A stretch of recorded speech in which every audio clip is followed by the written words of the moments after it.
Good morning, afternoon, and evening, wherever you are, and welcome to another NerdTube review of Star Trek Prodigy, Season 2, Episodes 3 and 4. I am joined by my usual Trek heads and arm. Zam, how you doing? Live long and prosper. Major Rage, how you doing?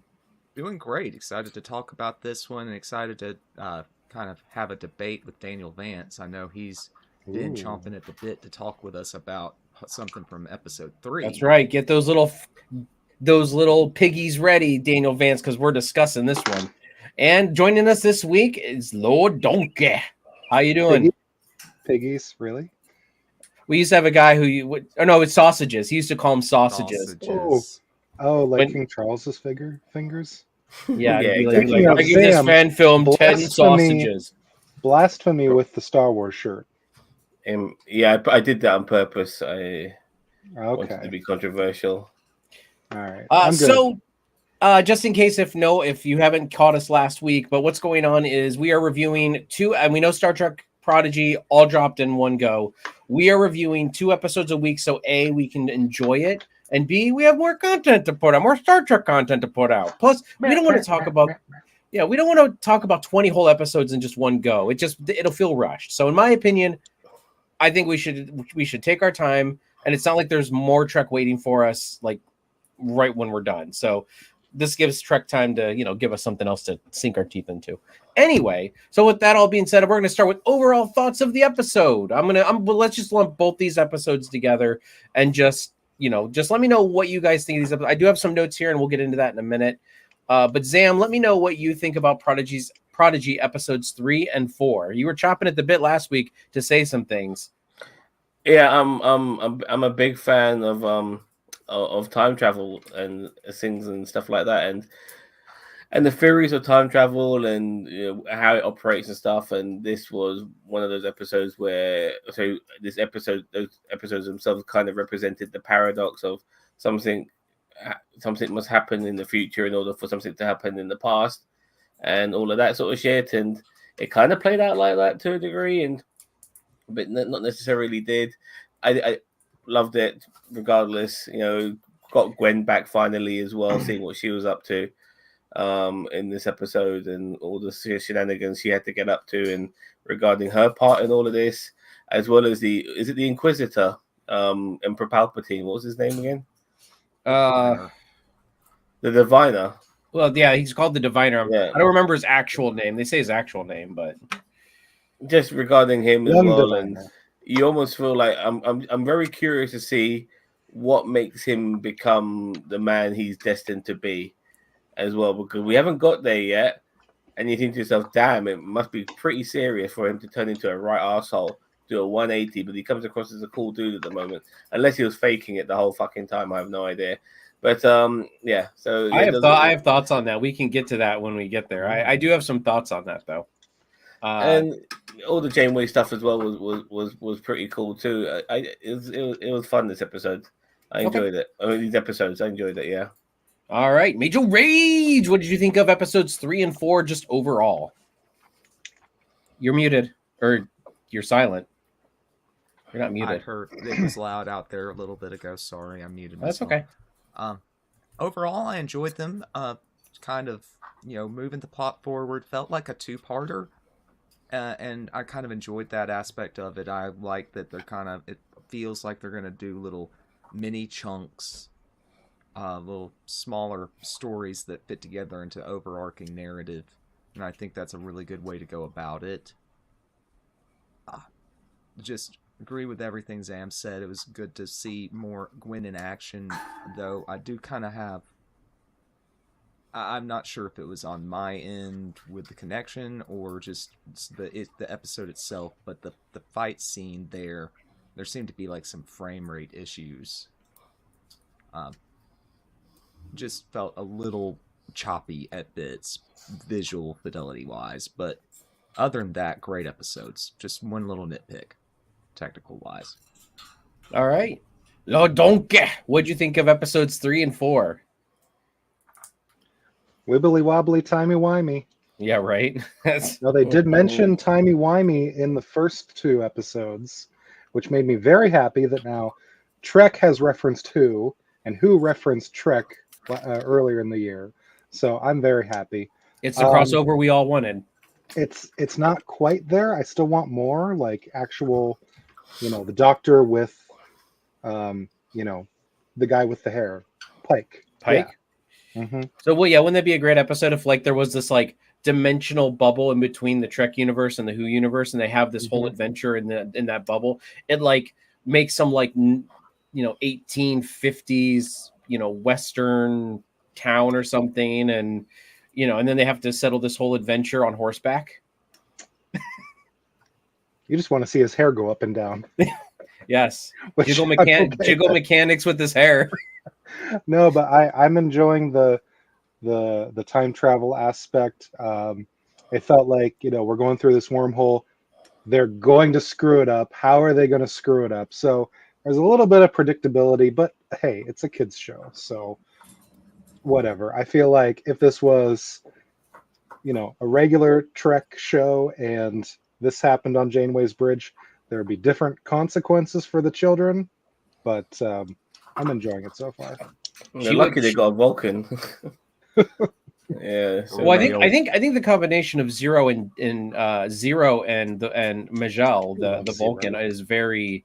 Mm-hmm. Is a very good that they have them. And you mean even if they had rok-tauk's super smart. But if it was just like Dal and Jankum, like Jankum would be able to like fix stuff, but like the whole science part of it, they'd be screwed. Like they would literally be completely screwed. And I'm finally over with Jankum. I'm finally over hearing the voice from Big Mouth. Like I can hear Jankum as Jankum now. Yeah, it's always a struggle with voice acting. They're always hearing that other, that other. Why is he cosplaying in this show? Like when I watch A Princess Bride, all I see is the Grand Nagus. I just want him to call out for his You're beetle the schnapp. only one that sees that. No way, man! I want my beetle schnapp. And Inconceivable. Inconceivable. Yeah. Then when I'm watching DS9, I want him to say inconceivable. Doesn't he say it? I'm pretty sure he says inconceivable at some point. Think so. They had to have gone there at least once. At least once. All right. So actually one of the things I did want to bring up is that if you look at the episode list for I kind of glanced over the episode list last week for this season, there are a lot of two-parters. I think they are kind of doing a bunch of two-parters. Like I know that this isn't technically part 1 and 2, but there are several part 1 and 2s throughout this entire season. So I think they did that for us. Huh?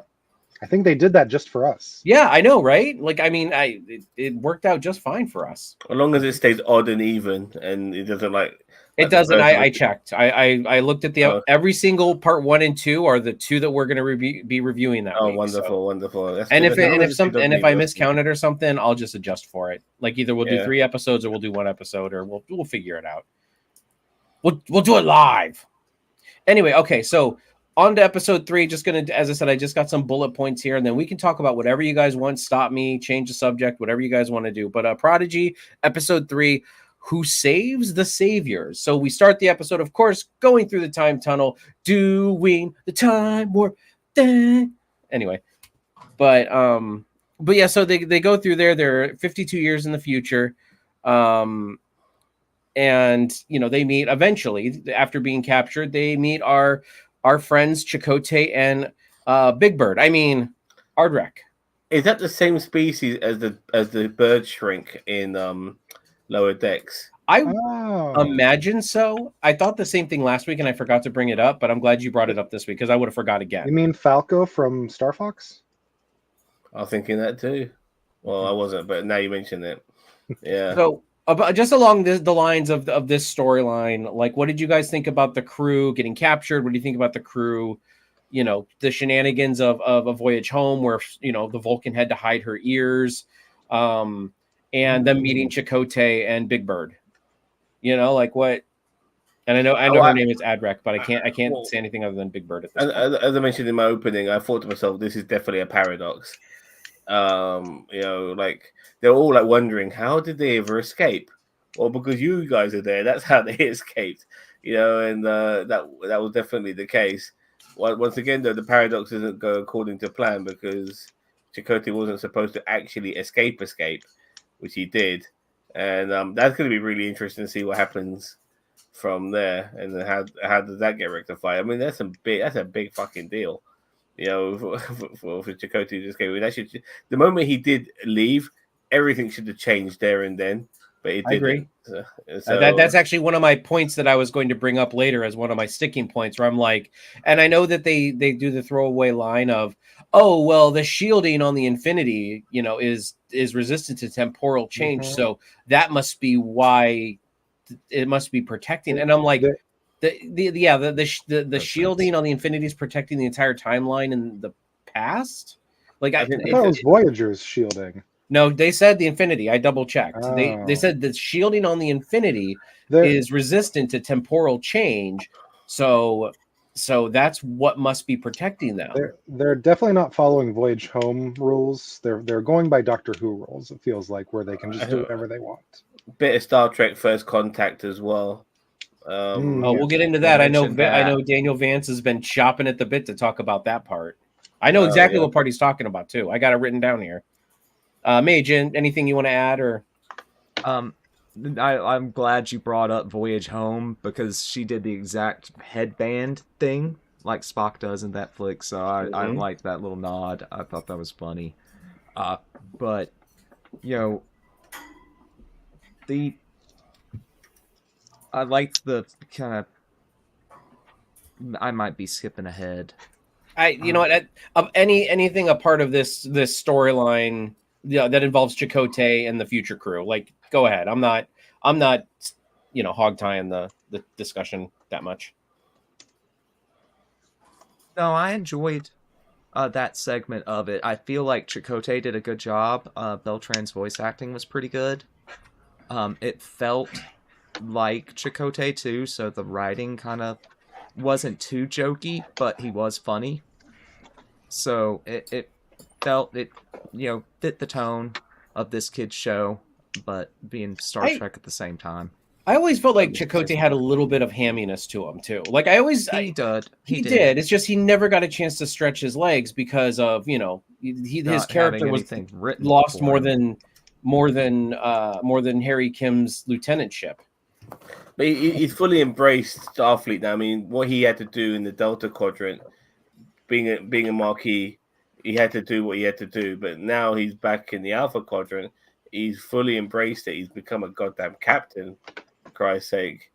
So I think there's some story there as well, which might have to come into play. And wouldn't he, even 7 of 9, like he was still seeing her at some point, wasn't he? I don't know. I think it was insinuated that things kind of broke apart between 7 and Chakotay soon after they got home. 7 just got home and she saw that sweet Alpha Quadrant guy, male head around there, and she's just like, oh yeah, forget Chakotay. Yeah. Lord Major, you done? Or forget men is what 7 said. Yeah. Basically. No, I'm good. We can move on to Donkey. All right, Donkey. What did you think of just all that?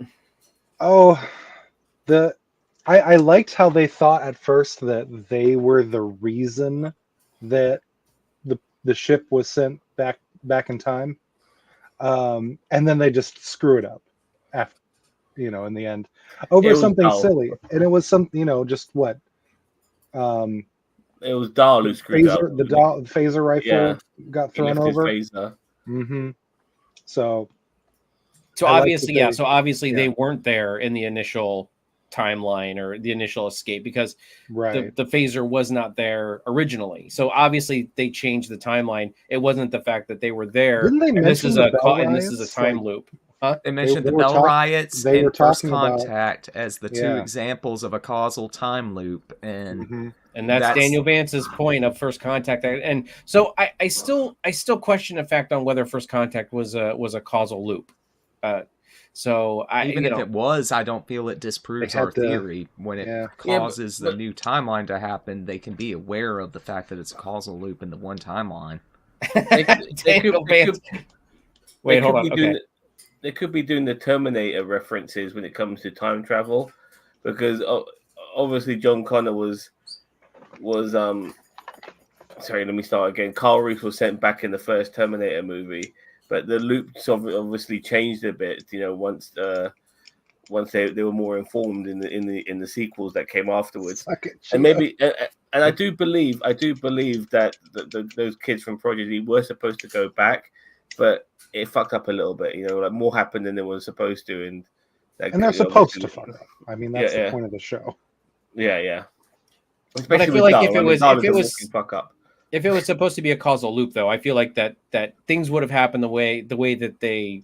So it is actually a paradox. It is not a causal loop. Well, a causal loop. I think we're not done with the loop though, because they screwed up, but they're going to be going back, and I think that's not the only time the crew is going to be in that spot. So, like I said, I'm referencing the Terminator film. If you've seen the Terminator sequels, things change every time they go back. It's never the same. There's subtle differences because they keep going back and here and there, and anyway, if you know what I mean. So, yeah.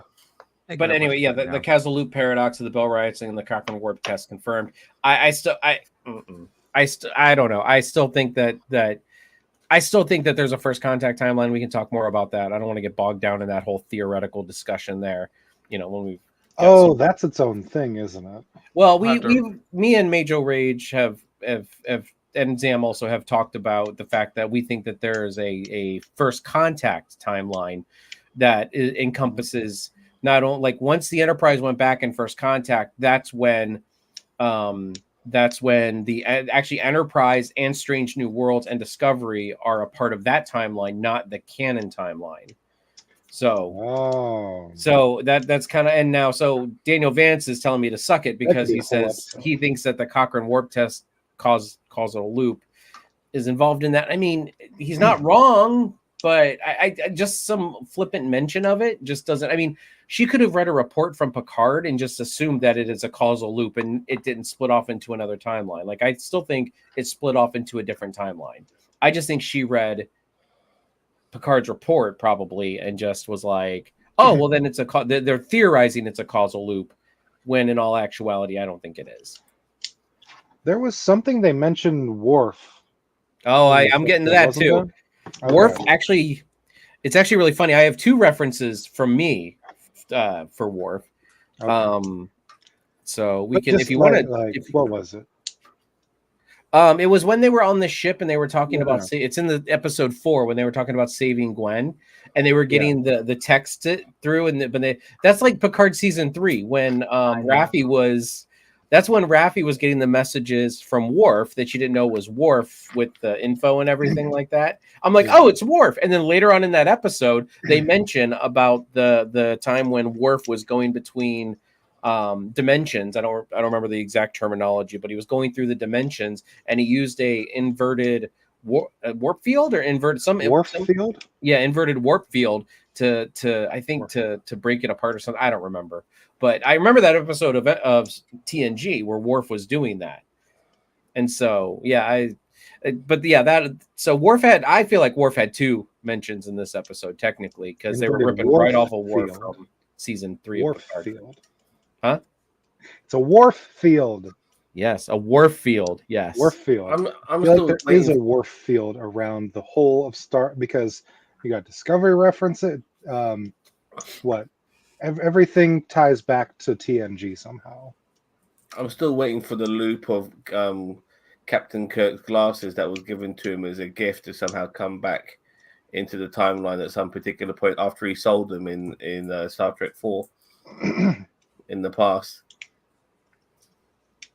And that hasn't happened yet. Okay. I mean that would be I don't know how those glasses would have survived 200-300 years, but I mean those glasses were so old that when he went back in time to sell them, they were still fucking antique in that period. That's how old those glasses were. Well, then maybe one day we'll get a reference to that. Maybe in Strange New Worlds, maybe later on they'll do something where Kirk has to get glasses, because remember he can't get his eyes fixed because of he's allergic to the actual whatever they use for the procedure to fix their eyes. Max 5 or something like that. Yeah, he's allergic to it, so he has to wear glasses because they can't like he's allergic to the stuff. So Classes came back to him when McCoy gave it to him. It says, and if it wasn't, so are you also saying then if it wasn't for Spock, then we wouldn't have that super glass that was meant for whales? Does that also count as well? I mean, there's a lot of fucking shit going on. The whale is Grace. What was it? The two whales from Voyage Home. George and Gracie. Yeah, they're saying that would be George and Gracie's daughter or granddaughter. Oh yeah, the whale was But I like that. But honestly, it's been over what is it, like 130 years or something since that. Time. Yeah, since whales live a long time. No, they do. Longer in the but future. Humpback whales still live like 100 years. So, but you figure they probably procreated enough in the 22nd century that there would be, yes, they would be some relation to George and Gracie, but like it could be like third cousins by that point, you know, like and they probably like, you know, were getting their Ponfar on, you know, because they wanted to like procreate the whales again. So they were probably, you know, playing some Barry White over the ocean all the time. Anyway, okay, this is falling apart, and it's my fault because I'm host. What did you guys think of the Solemn, the planet Gwen was on? Like anything from that? I really didn't have, besides the fight, I didn't really have anything notable from there. I mean, I don't think there was much going on there besides we don't trust her. Now we must fight to prove who we trust. It seemed a bit contrived. Like they let him speak and let her speak when she's been like basically wanted. And they let her speak, and they knew she was going to say the exact same thing again. Yeah, and this ritual, how does it prove that you're truly a Valnakat to win in combat? It seems a bit arbitrary. I don't know. I've always been very upset when it comes to planet designs, whether it be Star Wars or Star Trek. I want something so unique that doesn't come across as something that we've seen elsewhere with it. I'm sick to death of desert planets, forest planets that are supposed to represent maybe the Middle East or Hong Kong's, you know, Neo cities or whatever. Like, just for Christ's sake, give us, you know, get your heads together and come up with some really unique looking planets that I feel like something that I've never seen before. I think the best I've ever got really was when in the first Star Trek Kelvin film where what we saw with Vulcan, with the upside down buildings and stuff like that, you know, that was pretty cool. And also what we saw in Beyond as well with that space station, that was pretty cool as well. But these planets are just so boring, man. Like they offer nothing when it comes to originality, and this planet unfortunately offered nothing either. This is true. Any thoughts on that, guys? No, I mean, you know, it's a Planet of Hats situation. They kind of come up with the one concept, and everybody and everything there is like that, and nothing real is that homogenous. And so when you do that, it makes it hard to keep up the suspension of disbelief. So I feel like it's a legitimate gripe. Yeah, that's what I liked about Vulcan, was it was like a desert planet full of skyscrapers. That's quite unusual, you know. Like, you don't really see that often, do you? So yeah, maybe like Dubai, but not really. And since it's animation, they could take it so much further with uniqueness. But it did just feel like run of the mill. This could be Romulus. This could be anywhere. The pit was unique, I guess, but I don't know. Seemed kind of I mean, it definitely wasn't very inspired. Like I get that. It's just a planet. It looked like, even though it's animated, it looked like it was on the back the Paramount back lot. You know what I mean? Like they were honoring their roots by making it look like a Paramount complete back with lot Shatner's toupee. Yeah, right. Okay, so the end of the episode, just really quick. Well, I mean, we've kind of already touched on it a bit, but they screw everything up. Chakotay and Adrek actually get on the Prodigy, or no, the Protostar. Yeah. And then they escape and they go through the wormhole, which they weren't supposed to do originally. So, I mean, I think you guys are right. I think this is not over yet. Like, I think we're going to get more back and forth in time, and there's going to be more timeline shenanigans going on. So I don't know what you guys have anything else to add about that.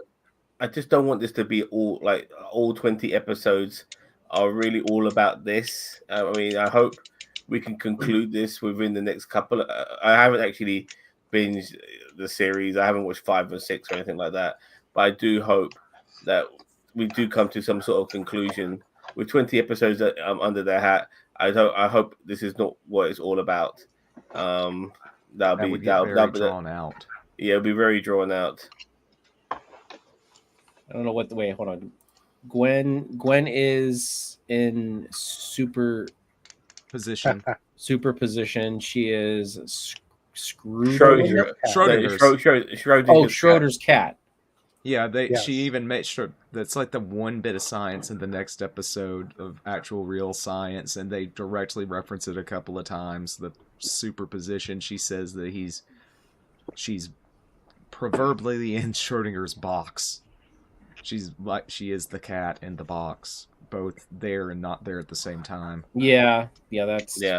So, do you guys have anything else to add about episode 3? I mean, it kind of all happened like I thought it would. They messed up, and now the timeline's unraveling. She's Marty McFlying. Yeah. Mm-hmm. All right, so now we get episode 4. We get the payoff for Temporal Mechanics 101. Oh, I'm Dal. I don't want to do temporal mechanics. I don't want to read. I'm a angsty teenager with all this genetic material. Man, I hate Dal so much. That's his real voice too. Huh? That's your real voice too. It is my real voice. I have to kind of make myself sound a little bit more normal. So episode 4, we actually get the coming together of most of the crew again. Well, and we will actually, I think by the end of the episode, everyone's together again in one place. But we got Temporal Mechanics 101. We got finally Janeway can communicate with the Infinity again. They're trying to rescue Gwen. They're trying to plot their return to the modern timeline or time frame. And there is a future man. I don't think it is Future Man, but I think there is some mystery person that Murph is talking to. I got a couple theories. I've seen some images, and so I'm not going to spoil it if you guys haven't seen those same images. And I don't know if it's the same thing, but there is definitely spoilers out there if you look for them. But I am not spoiling for anybody who I think Future Man is. In this series, as I said, we all know who Future Man was supposed to be in Enterprise. It was supposed to be an older Archer. Spoiler, by the way, for Enterprise.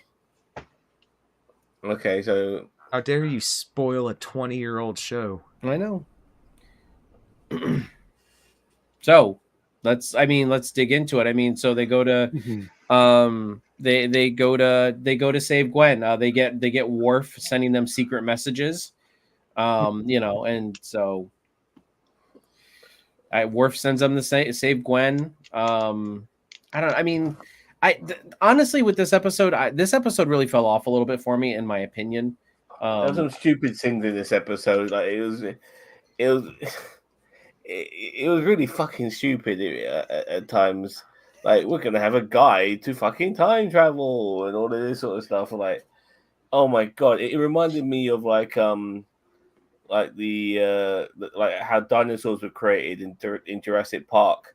All of that shit, Mr. DNA. Yeah, Mr. DNA and all of that. But it was so bad, and they even actually told you how to make a time machine. Oh my god! Listen, the time machine looked exactly like one of the ships from the Matrix. Yeah, right? That's it. I knew I'm glad you mentioned that because capacitors on the outside. Yeah, I couldn't put my finger on what the hell this shit thing looked like, but definitely. Oh yeah, as soon as I saw it, I was like, "What? Are we in the Matrix now? Like what?" And then even like the way it traveled, like it would the electricity and everything. I'm like, "This is the Matrix. Like what? Like what is happening?" I didn't like any of that. By the way, I thought it was all fucking stupid. Yeah, I agree. This episode really fell off for me, plot wise. You know what I mean? Like, I'm glad that everybody got back together, at the end of the episode, because it does kind of put a nice little bow on this two-parter. of them going into the future and then them coming back. Like it does wrap up these 2 episodes really nicely. So I am happy about that. However, again, yeah, the way they got back, some of the shenanigans that ensued during the episode, them, the Jenkum trying to repair the ship and just it not needing to fly. Where did they get okay, first off, how did they get by all the robots to not Hoyer, what's the word I'm looking for? Hoist the Hoyer's a device, by the way, for people who don't know. Hoist the ship down into the pit. Like nobody saw them doing this. Like it was very contrived. What annoyed me the most is like Jenkin was like prior to them even thinking about turning it into a time machine, he had a lot of work on his hand just to get the thing to fly again. Now they're really like pretty much reconverting the entire fucking ship, into a time machine. They're like reconstructing it and everything, and they're supposed to do that in 15 minutes.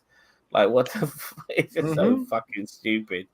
None of that worked for me at all. It was, yeah. It was trying to be a bit too clever. I feel like I'm going to be saying this a lot, but remember, it's a kids' show. But see, show is showing right here. Yeah, the kids' show is showing. Honestly, I think the first 3 episodes of this of this season, they've really tried to distance themselves from that kids' show element. I really feel like I'm not saying that the show's like a grown-up show now, but like I feel like they're trying to keep the same. Yeah, I feel like they're trying to keep the same tone, but still like grow it up a little because they know they're not getting the kids. I'm sorry. Like I think they know after season 1, we're not getting an influx of kids on this. Like if they want to get influx of kids, they need to do like Starfleet babies or something like that to get like an influx of kids. Like Muppet babies, but in Starfleet. Yeah, that's what I'm saying. Running a ship. What I did like about it is that regardless of this being a kid's show, it didn't treat its audience or its kid audience as stupid, and I feel like this time around it's doing so. Like they had some really deep things in the first season, like with rok-tauk, pretty much having to spend like an eternity studying things in order in that time episode where everyone was in a different time period, and she was in the longest period, which gave her time to basically educate herself, learn temporal. What was it? Temporal mechanics, or was it something like that? But it made you understand that you couldn't just do things in the snap of your fingers. It took time, and this time around they snapped their fingers and they just immediately converted the ship into a time machine. Because we're gonna need a montage. I almost would have preferred a montage. I almost would have preferred that they would have stumbled their way into a way back. You know what I mean? Like it's just had some good old fashioned Deus Ex Machina. Yeah. I mean, we have some anyways. Says 2 Cheetos question of how they weren't seen with timey-wimey future shadow people happening. There could be a lot of parts being moved without our knowledge yet. I don't think this is like the Acolyte. I don't think there's like pieces of this we haven't seen. I don't think that more is going to be revealed later. I just think that they were just like, we needed the ship from here to here, and let's do it. Okay, let's just make it happen. Okay, here we go. And an easy way to rectify that is they could have been like, the ship will not escape, make escape velocity. Like there's not enough power, but they still could fly over to there and lower themselves in the pit. So that would have made more sense. Some other form of technical we don't have jargon warp capability, but where they could have connected to the wormhole somehow, some bullshit like that, using a tractor beam to get the radiation down into the ship to somehow some bullshit like that. That would have been then instead of them actually making a goddamn time machine and having Starfleet teach them how to do it. Like, what the fuck? Why is Starfleet teaching people how to fucking make time machines? I was about to say, I love it. Okay, so so moving on and packaged in a children's instructional video. I'm sorry, I loved that. I thought I love it because it was just like, she's like, oh, so you want to build a time machine? You really shouldn't.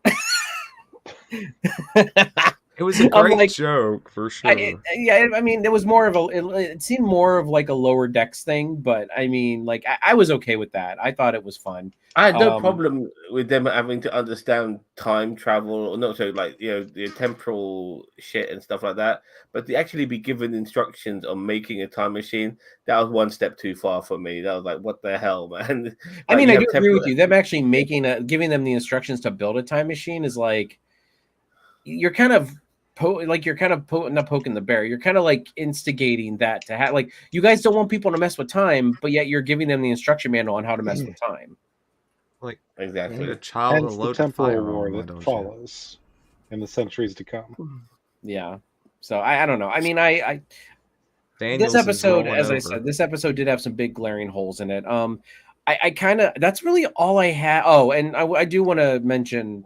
I don't know if this happened last season. I don't remember, but Dow's engage, which is go fast. It's like, oh my god, like no. This is what look. I would like the ship to go now. As much as we've been giving Kurtzman praise for steadying the ship and rectifying things and making things better, this thing that all people in the helm need to have a catchphrase to make the ship move is the most stupidest fucking thing in this era. Like, who gives a flying fuck? How many phrases can you come up with? Phrases. Although I still love having 7 of 9s be comply. We never got one though, did we? No, I know they did the Avengers Assemble from Age of Ultron, where they told her, they said, "Whoa," we're gonna go, Captain, or whatever. I don't know, and then she went to go say it, and then they just cut it to black. So no, but I still think her should be comply. But I agree with you, and I do like Burnham's "Let's Fly." I if it's natural, I'm okay with it. But yeah, you're forcing it now. Like Pike's punch it. I think that's great. But yeah, when you start to force it and you're like, oh, you're going to say your thing? You're going to do your thing? I'd be like, engage. Let's Fly sounds very casual. Like, if she's turn it on.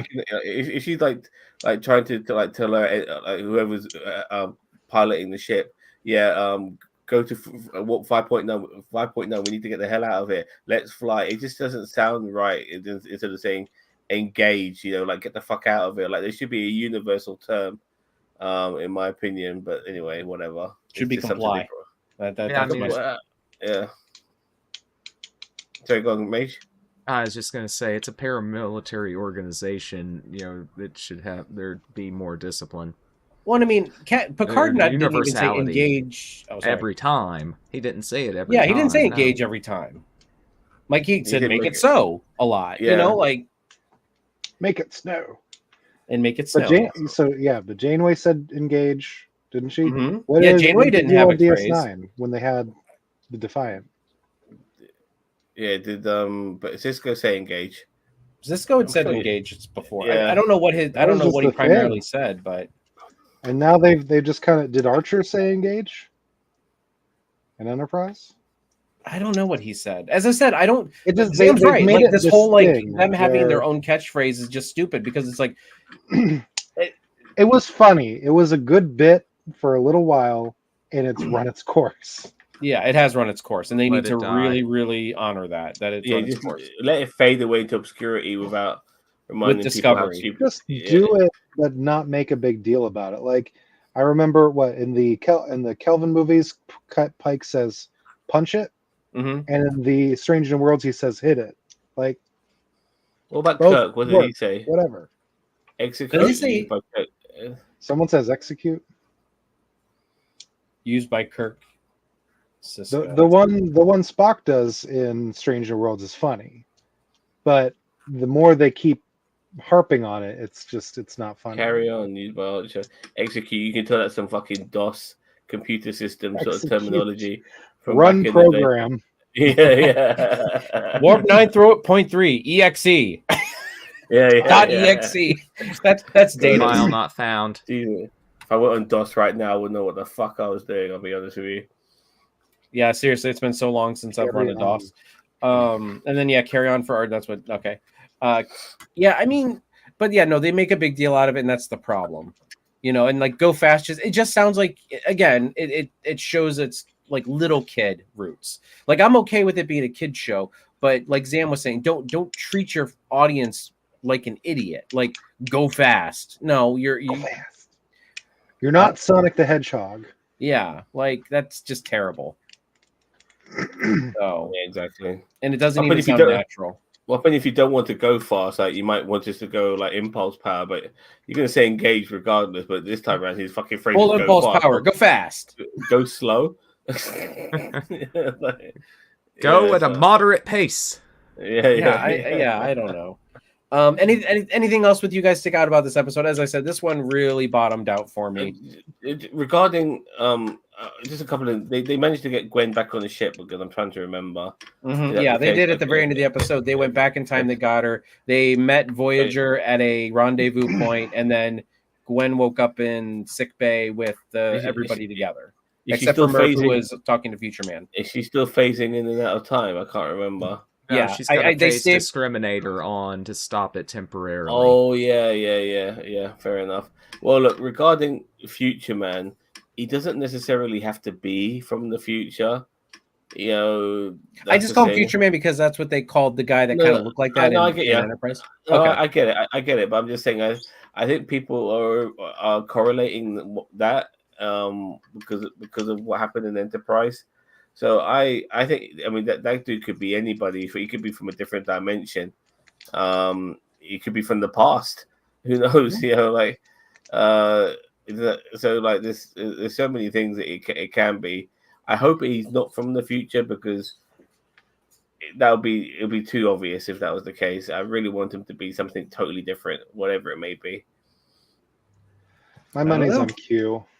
As I said, I don't know officially who it is. I just have seen images. So, I mean, I have not looked for spoilers at all. I'm just going off of people who put spoilery thumbnails on things. So, which, I mean, truth be told, the show is almost 2 weeks old now. You know what I mean? Like, so most spoiler bans are lifting anyway at this point, and I just have to be more diligent about avoiding the spoilers. And as I said, if I get spoiled, I get spoiled. It's my own fault for not watching it all in a couple weeks, but I've decided to let this ferment for me for a while. And as I said, if everyone out there chooses to partake, fantastic. If not, then you guys can watch. Adam, you said it's going to be the Q. If it's the Q, you might as well just make it the fucking Borg. Because seriously, like I don't want that shit. I know, but yeah, Q and Borg need to. I mean, after Picard season 2, like. The Borg and Q need to rest. Yeah, use it sparingly, man. Don't fucking keep going back to the goddamn well.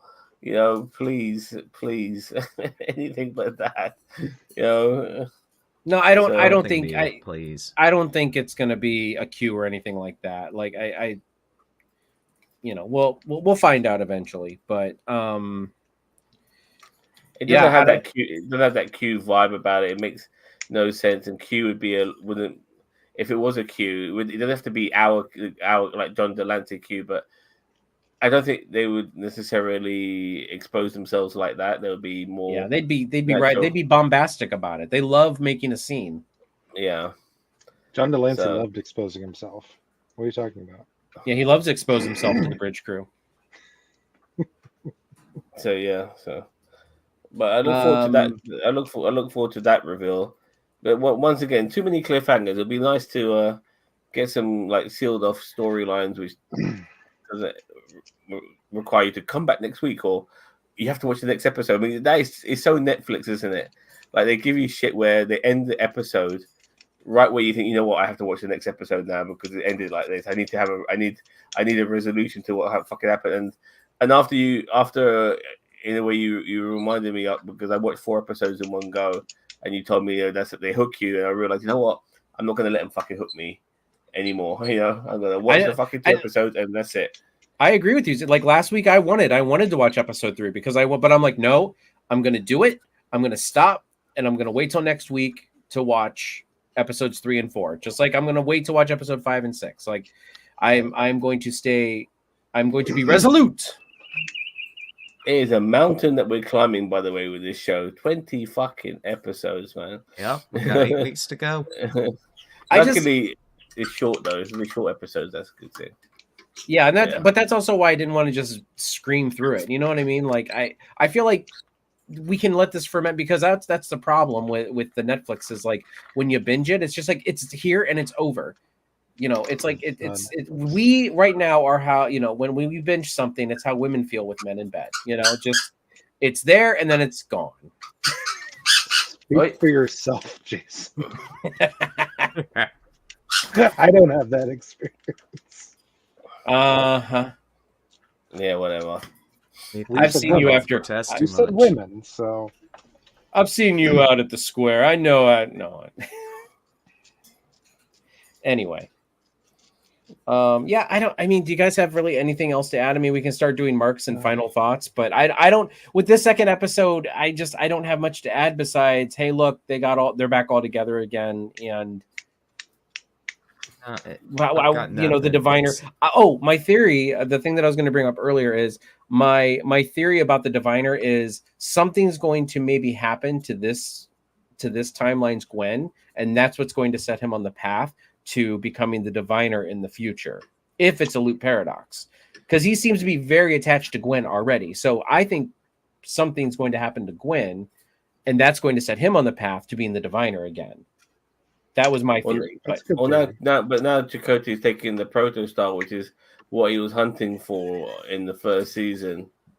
Well, I think all that's going to be resolved. I think they're going to fix the timeline. They're not going to. That's a big fix, like he's gonna have to somehow go back into that scenario again somehow, and this time not be able to escape. It's like, what the fuck? It's like, I don't know. It's gonna be, if they could pull that off, I'll be really impressed. Maybe, I don't know. Anyone else? I wish I was clever enough to know to fully understand what Daniel Vance is saying. Look, you remember when Austin Austin Powers explained the bootstrap paradox. I can't remember though. I understand that it's the properties of the time moving equally on both sides of it, passing at the 1-to-1 ratio. What the hell? Property. No, you confuse the fuck out of me. They also use they also use the bootstrap method in bootstrap paradox in Dragon Ball too. Like when you create a link between two times, time passes on each side of the portal at the same amount of time. So let's say I go through a time travel portal and then I wait a day and come back. A day would have passed for that portal, so I would go back. When I go back, a day would have passed in the past. You know what I mean? Mm-hmm. Unless that's kind of like the bootstrap paradox. I have no idea what the fuck you guys are talking about. But that's the thing with time travel. Like, you start trying to understand certain things, it fries your brain. I personally believe time travel is impossible, but what scientists have said that time travel is possible, but not going back in time, but going forward, like sort of interstellar. 1 second at a time. Like if you get caught in the gravitational pull of a black hole, you'll be moving faster in time than other periods of the universe. So when you come back from that gravitational pull, so much time has passed for everyone else, but not for you. Yeah, that's. I mean, yeah, but you can't go back. You only go forward. Yeah, in a sense, in a sense of time travel, like yes, like that. You still can't even call that time travel because that's just natural progression of the universe. That's relativity happening. Yeah, relativity. Yeah, I get you. Once you add going back in time, that's when it becomes time travel. So, yeah. Exactly. All right, well, I put the poll up, so I don't know. I guess we'll start. Lord Donkey. We're just going to lump these two episodes together. So why don't you just give us an average of what you thought of episodes 3 and 4? And if you really want to break down the two episodes into two different numbers, that's fine. But so go ahead and give us your sage wisdom. My sage wisdom all expired with Discovery. I don't know. I watched the first two and then I watched the next 4. So I'm trying to pinpoint these two. Probably a 7 for both. Okay. Major Rage.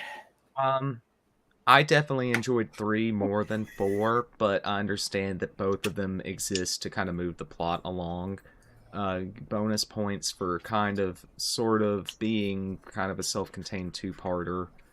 I'm gonna give a 7 to episode 3 and a 6 to episode 4. Okay, Zamo. Yeah, I can't mark them together either. I have to mark them separately. That's fine. I thought episode 3 was really good. I liked. There was one part when Zero said, isn't it nice knowing how things are actually going to pan out? You have to worry because it's a paradox, and obviously it ended up not being that paradox, which was a nice, clever change of events. So I enjoyed all of that, the little twists and turns there. I give episode 3 an 8. I give episode 4 a very, very generous. No, you know what? I can't be generous because it was bugging me. I give episode 4 a 4. I liked it, but I had issues with it, and those issues. If you talk about those issues too much, it takes away from the episode, and so yeah. Okay. 4 out of 10. Yeah, I am right around where you're at, Zam. I was going to give episode 3 a 7, and I was going to give episode 4 a 5. So I was a little bit more generous than you, but I figure once you get below 5, it's almost like it muddies the water a bit. But you're right. Like episode 4 was a huge step back for me in the flow of this season. So in episode 3, I enjoyed episode 3, so I thought there was some good stuff there. So on average I'm a 6 for between the 2 episodes.